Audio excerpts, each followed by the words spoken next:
नरक का मार्ग, प्रेमचंद की कहानियां। रात भक्तमाल पढ़ते पढ़ते न जाने कब नींद आ गई। कैसे कैसे महात्मा थे जिनके लिए भगवत प्रेम ही सब कुछ था, इसी में मग्न रहते थे। ऐसी भक्ति बड़ी तपस्या से मिलती है। क्या मैं वह तपस्या नहीं कर सकती? इस जीवन में और कौन सा सुख रखा है? आभूषणों से जिसे प्रेम हो जाने, यहाँ तो इनको देखकर आंखें फूटती है। धन दौलत पर जो प्राण देता हो वह जाने, यहाँ तो इसका नाम सुनकर ज्वर सा चढ़ आता है। कल पगली सुशीला ने कितनी उमंगों से मेरा श्रृंगार किया था, कितने प्रेम से बालों में फूल गूंथे। कितना मना करती रही, न मानी। आखिर वही हुआ जिसका मुझे भय था। जितनी देर उसके साथ हंसी थी, उससे कहीं ज्यादा रोई। संसार में ऐसी भी कोई स्त्री है जिसका पति उसका श्रृंगार देखकर सिर से पांव तक जल उठे? कौन ऐसी स्त्री है जो अपने पति के मुंह से ये शब्द सुने, तुम मेरा परलोक बिगाड़ोगी, और कुछ नहीं, तुम्हारे रंग धन कहे देते हैं और मनुष्य उसका दिल विष खा लेने को चाहे? भगवान, संसार में ऐसे भी मनुष्य हैं। आखिर मैं नीचे चली गई और भक्तिमाल पढ़ने लगी। अब वृंदावन बिहारी ही की सेवा करूंगी, उन्हीं को अपना श्रृंगार दिखाऊंगी, वह तो देखकर न जलेंगे। वह तो हमारे मन का हाल जानते हैं। भगवान, मैं अपने मन को कैसे समझाऊं? तुम अंतर्यामी हो, तुम मेरे रोम रोम का हाल जानते हो। मैं चाहती हूं कि उन्हें अपना इष्ट समझूं, उनके चरणों की सेवा करूं, उनके इशारे पर चलूं, उन्हें मेरी किसी बात से, किसी व्यवहार से नामात्र भी दुख न हो। वह निर्दोष हैं, जो कुछ मेरे भाग्य में था वह हुआ, न उनका दोष है, न माता पिता का, सारा दोष मेरे नसीबों ही का है। लेकिन ये सब जानते हुए भी जब उन्हें आते देखती हूँ तो मेरा दिल बैठ जाता है, मुंह पर मुरदनी सी छा जाती है, सिर भारी हो जाता है, जी चाहता है इनकी सूरत न देखूं, बात तक करने को जी नहीं चाहता। कदाचित शत्रु को भी देखकर किसी का मन इतना क्लांत नहीं होता होगा। उनके आने के समय दिल में धड़कन सी होने लगती है। एक दिन के लिए कहीं चले जाते हैं तो दिल पर से बोझ उठ जाता है। हंसती भी हूँ, बोलती भी हूँ, जीवन में कुछ आनंद आने लगता है, लेकिन उनके आने का समाचार पाते ही फिर चारों ओर अंधकार। चित्त की ऐसी दशा क्यों है, यह मैं नहीं कह सकती। मुझे तो ऐसा जान पड़ता है कि पूर्वजन्म में हम दोनों में बैर था, उसी बैर का बदला लेने के लिए उन्होंने मुझे से विवाह किया है। वही पुराने संस्कार हमारे मन में बने हुए हैं। नहीं तो वह मुझे देख देख कर क्यों जलते और मैं उनकी सूरत से क्यों घृणा करती? विवाह करने का तो यह मतलब नहीं हुआ करता। मैं अपने घर कहीं इससे सुखी थी। कदाचित मैं जीवन पर्यंत अपने घर आनंद से रह सकती थी। लेकिन इस लोक प्रथा का बुरा हो, जो अभागिन कन्याओं को किसी न किसी पुरुष के गले में बांध देना अनिवार्य समझती है। वह क्या जानता है कि कितनी युवतियां उसके नाम को रो रही है, कितने अभिलाषाओं से लहराते हुए कोमल हृदय उसके पैरों तल रौंदे जा रहे हैं। युवती के लिए पति कैसी कैसी मधुर कल्पनाओं का स्रोत होता है। पुरुष में जो उत्तम है, श्रेष्ठ है, दर्शनीय है, उसकी सजीव मूर्ति इस शब्द के ध्यान में आते ही उसकी नजरों के सामने आकर खड़ी हो जाती है। लेकिन मेरे लिए ये शब्द क्या है? हृदय में उठने वाला शूल, कलेजे में खटकने वाला कांटा, आंखों में गड़ने वाली किरकिरी, अंतःकरण को बेधने वाला व्यंग बाण। सुशीला को हमेशा हंसते देखती हूँ। वह कभी अपनी दरिद्रता का गिला नहीं करती। गहने नहीं हैं, कपड़े नहीं हैं, भाड़े के नन्हें से मकान में रहती है, अपने हाथों घर का सारा काम काज करती है, फिर भी उसे रोते नहीं देखती। अगर अपने बस की बात होती तो आज अपने धन को उसकी दरिद्रता से बदल लेती। अपने पतिदेव को मुस्कुराते हुए घर में आते देखकर उसका सारा दुख दारिद्र्य छूमंतर हो जाता है, छाती गज भर की हो जाती है। उसके प्रेमालिंगन में वह सुख है जिस पर तीनों लोक का धन न्यौछावर कर दूं। 3 आज मुझसे जबत न हो सका। मैंने पूछा, तुमने मुझसे किस लिए विवाह किया था? ये प्रश्न महीनों से मेरे मन में उठता था, पर मन को रोकती चली आती थी।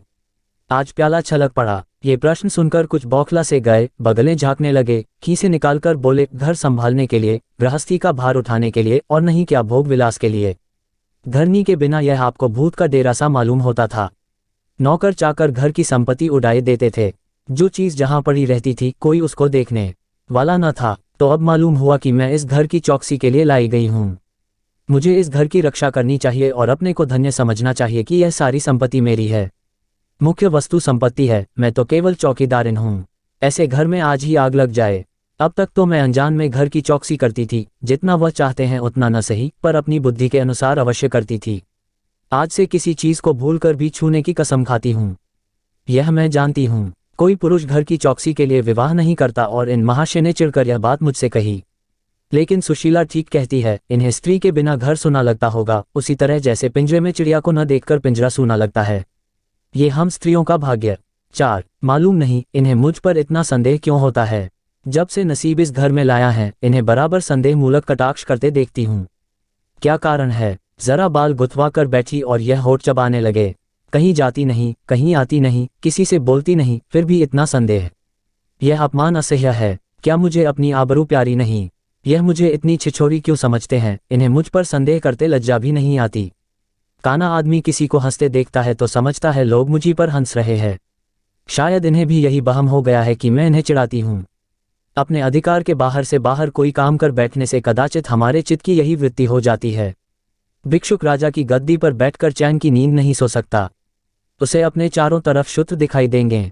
मैं समझती हूँ सभी शादी करने वाले बुढ़ों का यही हाल है। आज सुशीला के कहने से मैं ठाकुर जी की झांकी देखने जा रही थी। अब ये साधारण बुद्धि का आदमी भी समझ सकता है कि फूहड़ बहू बनकर बाहर निकलना अपनी हंसी उड़ाना है, लेकिन आप उसी वक्त न जाने किधर से टपक पड़े और मेरी ओर तिरस्कारपूर्ण नेत्रों से देखकर बोले, कहाँ की तैयारी है। मैंने कह दिया, जरा ठाकुर जी की झांकी देखने जाती हूँ। इतना सुनते ही त्योरियां चढ़ाकर बोले, तुम्हारे जाने की कुछ जरूरत नहीं। जो अपने पति की सेवा नहीं कर सकती उसे देवताओं के दर्शन से पुण्य के बदले पाप होता। मुझसे उड़ने चली हो। मैं औरतों की नस नस पहचानता हूँ। ऐसा क्रोध आया कि बस अब क्या कहूँ। उसी दम कपड़े बदल डाले और प्रण कर लिया कि अब कब दर्शन करने जाऊंगी। इस अविश्वास का भी कुछ ठिकाना है। न जाने क्या सोचकर रुक गई। उनकी बात का जवाब तो यही था कि उसी क्षण घर से चल खड़ी हुई होती, फिर देखती मेरा क्या कर लेते। इन्हें मेरा उदास और विमन रहने पर आश्चर्य होता है। मुझे मन में कृतघ्न समझते हैं। अपनी समझ में इन्होंने मरे से विवाह करके शायद मुझ पर एहसान किया है। इतनी बड़ी जायदाद और विशाल संपत्ति की स्वामिनी होकर मुझे फूले न समाना चाहिए था। आठों पहर इनका यशगान करते रहना चाहिए था। मैं ये सब कुछ न करके उल्टे और मुंह लटकाए रहती हूँ। कभी कभी बेचारे पर दया आती है। यह नहीं समझते कि नारी जीवन में कोई ऐसी वस्तु भी है जिसे देखकर उसकी आंखों में स्वर्ग भी नरकतुल्य हो जाता है। 3 दिन से बीमार हैं। डॉक्टर कहते हैं बचने की कोई आशा नहीं, निमोनिया हो गया है। पर मुझे न जाने क्यों इनका गम नहीं है। मैं इनती वज्र हृदय कभी न थी। न जाने वह मेरी कोमलता कहाँ चली गई। किसी बीमार की सूरत देखकर मेरा हृदय करुणा से चंचल हो जाता था। मैं किसी का रोना नहीं सुन सकती थी। वही मैं हूं कि आज 3 दिन से उन्हें बगल के कमरे में पड़े कराहते सुनती हूं और एक बार भी उन्हें देखने न गई। आंखों में आंसू का जिक्र ही क्या। मुझे ऐसा मालूम होता है इनसे मेरा कोई नाता ही नहीं। मुझे चाहे कोई पिशाचनी कहे, चाहे कुलटा, पर मुझे तो ये कहने में लेशमात्र भी संकोच नहीं है कि इनकी बीमारी से मुझे एक प्रकार का ईर्ष्या में आनंद आ रहा है। इन्होंने मुझे यहाँ कारावास दे रखा था। मैं इसे विवाह का पवित्र नाम नहीं देना चाहती, ये कारावास ही है। मैं इतनी उदार नहीं हूं कि जिसने मुझे कैद में डाल रखा हो उसकी पूजा करूं, जो मुझे लात से मारे उस पैरों का चूमूं। मुझे तो मालूम हो रहा था ईश्वर इन्हें इस पाप का दंड दे रहे हैं। मैं निसंकोच होकर कहती हूं कि मेरा इनसे विवाह नहीं हुआ है।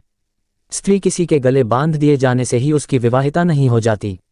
वही संयोग विवाह का पद पा सकता है, जिनमें कम से कम एक बार तो हृदय प्रेम से पुलकित हो जाए। सुनती हूँ महाशय अपने कमरे में पड़े पड़े मुझे कोसा करते हैं, अपनी बीमारी का सारा बुखार मुझ पर निकालते हैं, लेकिन यहाँ इसकी परवाह नहीं। जिसका जी चाहे जायदाद ले, धन ले, मुझे इसकी जरूरत नहीं। 6 आज 3 दिन हुए मैं विधवा हो गई। कम से कम लोग यही कहते हैं। जिसका जो जी चाहे कहे, पर मैं अपने को जो कुछ समझती हूँ वह समझती हूँ। मैंने चूड़ियाँ नहीं तोड़ी। क्यों तोड़ू? क्यों तोड़ू? मांग में सेंदूर पहले भी न डालती थी, अब भी नहीं डालती। बूढ़े बाबा का क्रियाकर्म उनके सुपुत्र ने किया, मैं पास न फटकी। घर में मुझ पर मनमानी आलोचनाएं होती हैं। कोई मेरे गुथे हुए बालों को देखकर नाक सिनकोड़ता है, कोई मेरे आभूषणों पर आंख मटकाता है। यहाँ इसकी चिंता नहीं। उन्हें चिढ़ाने को मैं भी रंगी कुल्स बिरंगी साड़ियाँ पहनती हूँ और भी बनती संवरती हूँ। मुझे जरा भी दुख नहीं है। मैं तो कैद से छूट गई। इधर कई दिन सुशीला के घर गई। छोटा सा मकान है, कोई सजावट न, सामान, चारपायां तक नहीं, पर सुशीला कितने आनंद से रहती है। उसका उल्लास देखकर मेरे मन में भी भांति भांति की कल्पनाएं उठने लगती हैं। उन्हें कुत्सित क्यों कहूं, जब मेरा मन उन्हें कुत्सित नहीं समझता। इनके जीवन में कितना उत्साह है। आंखें मुस्कुराती रहती हैं, ओठों पर मधुर हास्य खेलता रहता है, बातों में प्रेम का स्रोत बहता हुआ जान पड़ता है। इस आनंद से, चाहे वह कितना ही क्षणिक हो, जीवन सफल हो जाता है। फिर उसे कोई भूल नहीं सकता। उसी स्मृति अंत तक के लिए काफी हो जाती है। इस मिजराब की चोट हृदय के तारों को अंतकाल तक मधुर स्वरों में कपित रख सकती है। एक दिन मैंने सुशीला से कहा, अगर तेरे पतिदेव कहीं परदेश चले जाए तो रोते रोते मर जाएगी। सुशीला गंभीर भाव से बोली, नहीं बहन, मरूगी नहीं। उनकी याद सदैव प्रफुल्लित करती रहेगी, चाहे उन्हें परदेश में बरसों लग जाएं। मैं यही प्रेम चाहती हूँ। इसी चोट के लिए मेरा मन तड़पता रहता है। मैं भी ऐसी ही स्मृति चाहती हूँ जिससे दिल के तार सदैव बजते रहें, जिसका नशा नित्य छाया रहे। 7 रात रोते रोते हिचकियां बंध गई। न जाने क्यों दिल भर आता था। अपना जीवन सामने एक बीहड़ मैदान की भांति फैला हुआ मालूम होता था, जहां बगुलों के सिवा हरियाली का नाम नहीं। घर फाड़े खाता था। चित ऐसा चंचल हो रहा था कि कहीं उड़ जाऊं। आजकल भक्ति के ग्रंथों की ओर ताकने को जी नहीं चाहता, कहीं सैर करने जाने की भी इच्छा नहीं होती। क्या चाहती हूँ वह मैं स्वयं भी नहीं जानती, लेकिन मैं जो जानती वह मेरा एक एक रोम रोम जानता है। मैं अपनी भावनाओं को संजीव मूर्ति हैं, मेरा एक एक अंग मेरी आंतरिक वेदना का आर्तनाद हो रहा है। मेरे चित्त की चंचलता उस अंतिम दशा को पहुंच गई है जब मनुष्य को निंदा की न लज्जा रहती है और न भय। जिन लोभी स्वार्थी माता पिता ने मुझे कुएं में धकेला, जिस पाषाण हृदय प्राणी ने मेरी मांग में सेंदूर डालने का स्वांग किया, उनके प्रति मेरे मन में बार बार दुष्कामनाएं उठती हैं। मैं उन्हें लज्जित करना चाहती हूँ।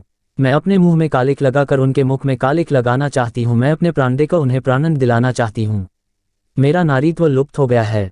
मेरे हृदय में प्रचंड ज्वाला उठी हुई है। घर के सारे आदमी सो रहे थे। मैं चुपके से नीचे उतरी, द्वार खोला और घर से निकली, जैसे कोई प्राणी गर्मी से व्याकुल होकर घर से निकले और किसी खुली हुई जगह की ओर दौड़े। उस मकान में मेरा दम घुट रहा था। सड़क पर सन्नाटा था, दुकानें बंद हो चुकी थी। सहसा एक बुढ़िया आती हुई दिखाई दी। मैं डरी कहीं ये चुड़ैल ना हो। बुढ़िया ने मेरे समीप आकर मुझे सिर से पांव तक देखा और बोली, किसकी राह देख रही हो? मैंने चिढ़कर कहा, मौत की। बुढ़िया, तुम्हारे नसीबों में तो अभी जिंदगी के बड़े बड़े सुख भोगने लिखे हैं। अंधेरी रात गुजर गई, आसमान पर सुबह की रोशनी नजर आ रही हैं।